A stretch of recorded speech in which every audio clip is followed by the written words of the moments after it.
Let's talk about goals. Goals are the milestones that you're going to hit on the way to reaching your dreams, to achieving your vision. So we have 4 kinds of goals that we're going to look at and then I want you to start making. There's the big vision, big picture kind of goals, and that's basically your vision, where you ultimately want to end up, what you want to be doing, who you want to be, that sort of thing. That's your big picture goals. So we've already taken care of that. Then you have long-term goals. Long-term goals are taking place over a longer time horizon, a year, 5 years, that sort of thing. Then there are your mid-level goals, which are taking place over the course of 3 to 6 months, so 1 or 2 quarters out of a year.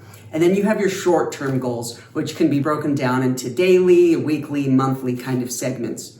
Those are the different categories of goals that we're gonna make. Primarily, we're gonna focus a lot on mid and short-term goals. In order for a goal to be effective, we need 4 things. Because sometimes it's easy when you go to make goals to make wishes that are not that great of goals. For example, saying, I want to get my first video game gig is not a great goal. And I'll tell you why. We need a goal to be something that, number 1, we can control.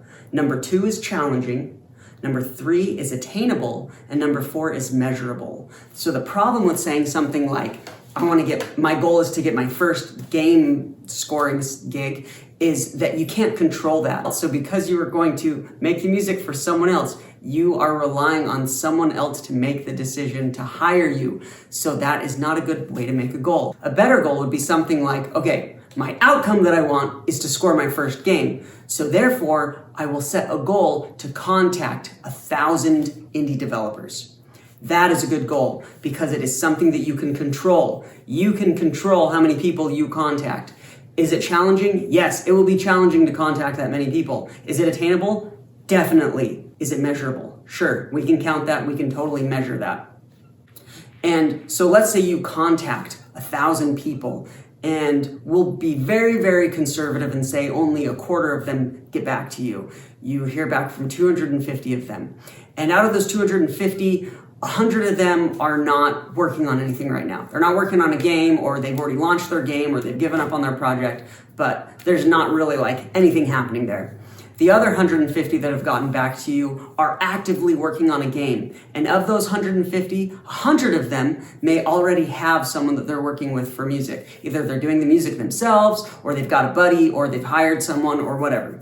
That means that there are 50 composers now that you've contacted, that you've reached out to, that are actively working on a project and don't have someone to do the music for it, and that is a need that they need to fill. Well, because you've followed the strategies and implemented the principles that we've talked about in this course, they now know you, they like you, and they trust you. And people work with people that they know, like, and trust. So now you have 50 game developers that know, like, and trust you. What do you think the odds are that at least one of them would hire you to do the music for their game? How well have we stacked the odds in your favor now? Even though we can't control people's agency, we can't control that they will hire you, we can make it unreasonable that we don't have success in this area because of how we've stacked things in our favor.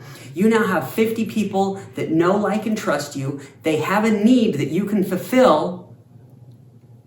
What are the odds? 80%, 90%, 99% that someone will hire you? Yeah, probably. Things are looking pretty good for you now. The other thing that's nice about having measurable goals like this is that we can break things down into smaller sub-goals. So for example, if you want to contact 1,000 game developers, you might say, okay, well then I'll contact 125 a week. That's 8 weeks, so that's 2 months. In 2 months, I've contacted 1,000 people. Okay, if I'm gonna do 125 a week, that means I need to do 25 a day, Monday through Friday. And then that leaves Saturday and Sunday as bonus days in case I didn't hit my numbers one of those days. So now you can get to work and you can start hitting those goals. And if you're not meeting your goals consistently, you can look and you can, because you're controlling it and it's measurable, you can see, okay, where are things breaking down? How can I improve? How can I make it so I hit these goals? Do I need to allocate more time? Do I need to set up some automations? What do I need to do to be able to hit this goal? So something that is in your control, that is challenging, attainable, and measurable.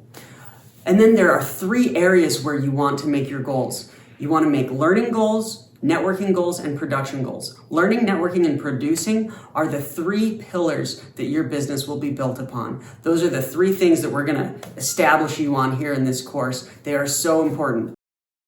As a freelance composer, you have to learn so many things. You've got to learn how to run a freelance business. You've got to learn how to network. You've got to learn how to market. You've got to learn how to produce music better. You've got to learn how to make relevant demos. You've got to learn how to make industry connections. You've got to learn the best way to network. You've got to learn how to be genuine in your networking. You've got to learn how to do bookkeeping. You've got to learn how to do contract negotiation. You've got to learn how to do discovery calls. You've got to learn about new up-and-coming games. You've got to learn about relevant genres.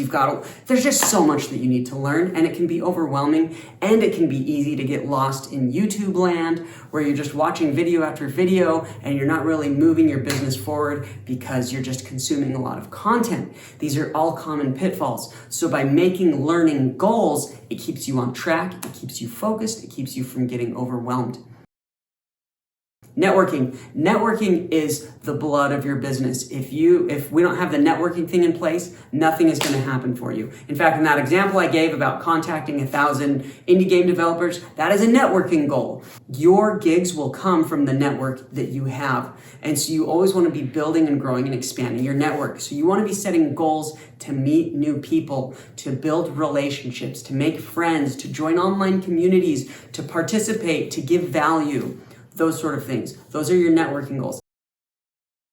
And then lastly is producing. As composers, the biggest thing that we will be producing is music. So you want to set music production goals. Later on down the road, you will also set other kind of production goals like producing social media content or maybe YouTube videos or ebooks or blog articles or whatever. You may or may not do that stuff. But the stuff that you will do the most and is the most critical and most important is producing music. You got to produce music, so you want to set some goals to produce music on a regular cadence. So in review, 3 things. Number 1 is you want to set long-term, mid-term, short-term goals. We're especially going to focus in on mid-term and short-term goals. Number 2 is you want to make sure you are adhering to the 4 principles of goal setting. Number 1, it's got to be something you can control. Number 2, it's challenging. Number 3, it's attainable. And number 4, do you remember? It's measurable. And then the last thing is there's the 3 pillars that your business is built on. You're going to make goals around learning, around networking, and around producing. All right, fill in some of your goals. You don't have to go too crazy with this because in the next modules, we're going to get a lot more specific about the kind of goals that you should make. And you're going to be learning a lot more about what the kind of goals you need to make in your very specific situation based on real feedback that you get. But you want to start off with some small goals. Make some goals for right now, and then as you move through the modules, we will get more specific with the goals. All right, see you in the next video.